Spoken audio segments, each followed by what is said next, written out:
Hello' বন্ধুসকল, স্বাগতম জনাইছোঁ মই এটা ভিডিঅ'লৈ। আজি মই আপোনালোকৰ ওচৰত শ্বেয়াৰ কৰিবলৈ ওলাইছোঁ অসমৰ জনপ্ৰিয় অভিনেত্ৰী বৰষাৰাণী বিষয়া ভাস্কৰ বৰুৱাই তেওঁলোকৰ ঘৰত গণেশ পূজাৰ বাবে গণেশজোপা আসন কেনেদৰে তৈয়াৰ কৰিছে আহকচোন এই ভিডিঅ'টিৰ দৰে আমি চাওঁ। মনটো গ্ৰীণ কৰি তাতে সুন্দৰ মালা ওলমাই দিম, সেই বুলিয়ে মেট কেইখন লৈ আনিলোঁ আৰু লগতে ধুনীয়া ধুনীয়া ফুলৰ মালা দেখিও লৈ আনিলোঁ।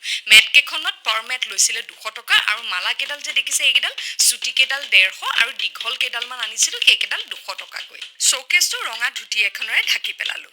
প্ৰথমে তলত দুটা জাপি লগাম বুলি ভাবিছিলোঁ, কিন্তু পিছত দেখিলোঁ গ্ৰীণ পেটাৰ্ণটো কণ্টিনিউ কৰিলেহে ভাল দেখিব। আমাৰ কোনো প্লেনিং নাছিল বাবে মেট কমি গ'ল। মেট বিচাৰি গ'লোঁ কিন্তু একে মেট নাপালোঁ।